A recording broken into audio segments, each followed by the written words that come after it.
Hey guys, Mr. Klein here with our lesson on designing solutions in engineering. We're going to be talking about the nuts and bolts, if you will, of designing a solution using the engineering thought process. So let's go ahead and let's get going with this. Now, solving problems is hard work. I mean, where should you start? What should you do? I mean, what should it look like when you're done with it? That's the key to engineering.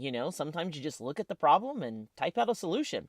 And all of these things, these are all questions that you have to consider when solving a problem using engineering. When engineers design solutions, they generally must consider several things before they even begin sketching out a design.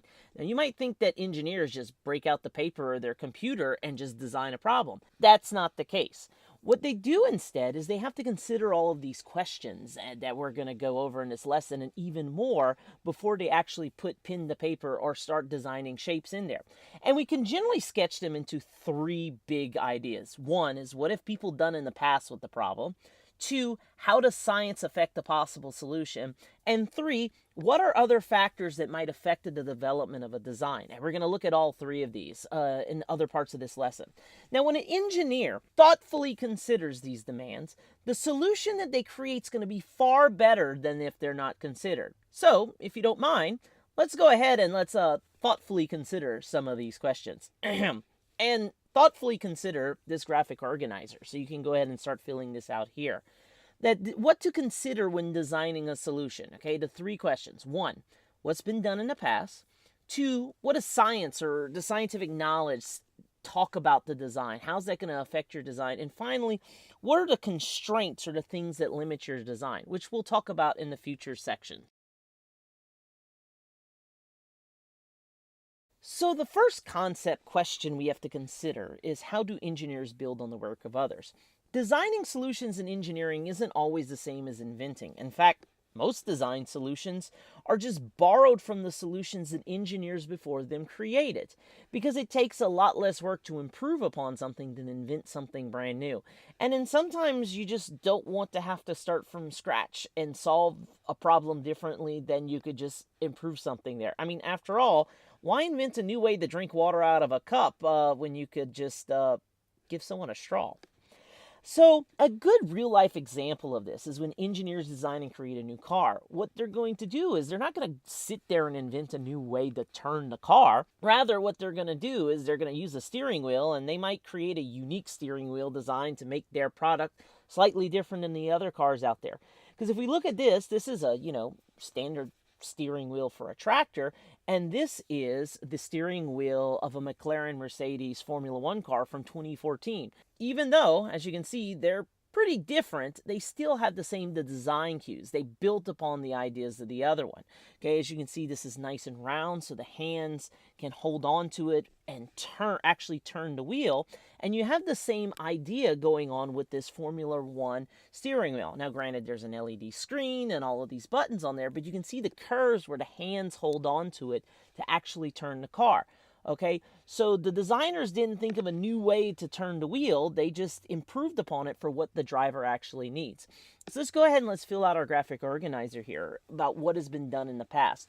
Generally, once you look at what's been done in the past, you come up with two solutions. One, you're going to improve on the existing design. Sometimes you can't improve on an existing design because there isn't one there. So that's whenever you actually go create a new design and you actually invent something.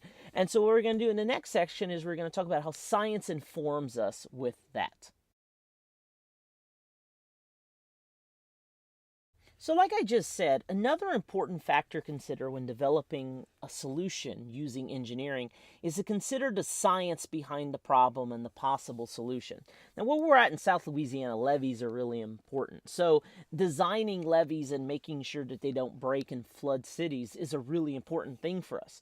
So you use science in order to figure that out.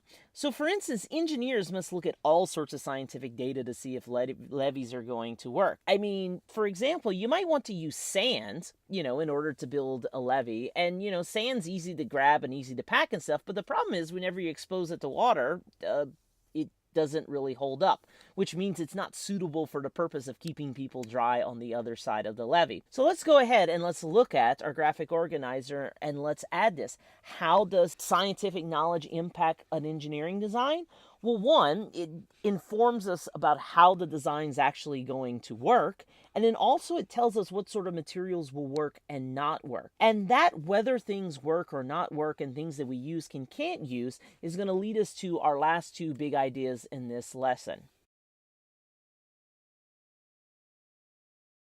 So in a perfect world, every problem would have a perfect solution that perfectly designed and it meets the needs of the user, absolutely perfect, and we don't have any problems with it. However, the world isn't perfect.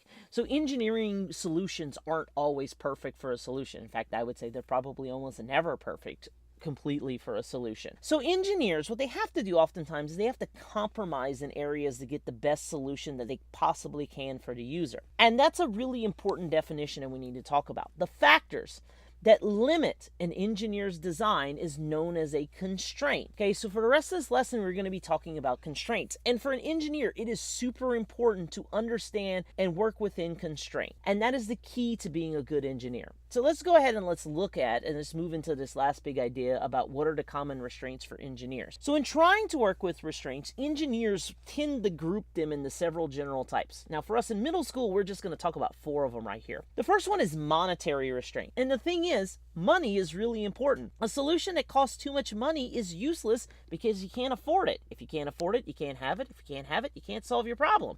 Money ends up being a big time constraint on a design. If you don't have the money, you can't solve it, which makes you have to be creative in how you're going to solve your solution if your budget is tight. So the first constraint of your design is monetary, how much money you're going to spend. The second one are material restraints. Sometimes the ideal materials available to build a solution just aren't available. You can't get that super lightweight, super strong, waterproof material in order to build your contraption. You just got to go with the best you got. So the best substitute is what the engineer eventually uses. So like I said, sometimes the ideal hedge trimmer isn't around, so you just gotta, kind of gotta make do. By the way, don't do this at home. So let's go ahead and let's figure out our second part of our graphic organizer right here, the material constraints, okay? You got to find the ideal one that meets what, you need to get done. The third one are actually really important, and it's safety restraints. Safety restraints are solutions to the design that ensures that the user is safe whenever they use it. Because after all, if you're not safe while using it, well, your solution is pretty useless. And safety is super duper important because you never know what's going to happen. So hang in there, guys. Yeah, go ahead and do that. So let's look at our graphic organizer and let's fill in this part. Safety constraints are always important. So whenever you design something, you also have to make sure that the user is safe using it. And finally, for us in middle school, we can kind of lump everything else into this and what we call customer restraint. Oftentimes, engineers don't do something for themselves. They're working for someone else. As a result, whenever you're designing a solution for someone else, there can be any variety of factors to consider. When do they want it? How high quality and things like that.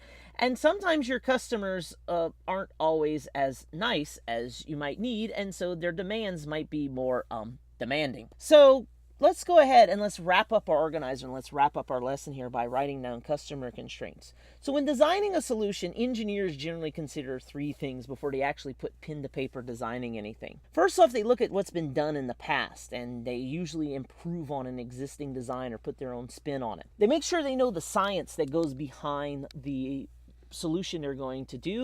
They understand it. They understand how it makes the solution work, and also what are some of the limiting factors to them, which are constraints. How does science constrain it? And whenever we talk about constraints, those are the things that engineers have to look for that are going to limit what their potential solutions are.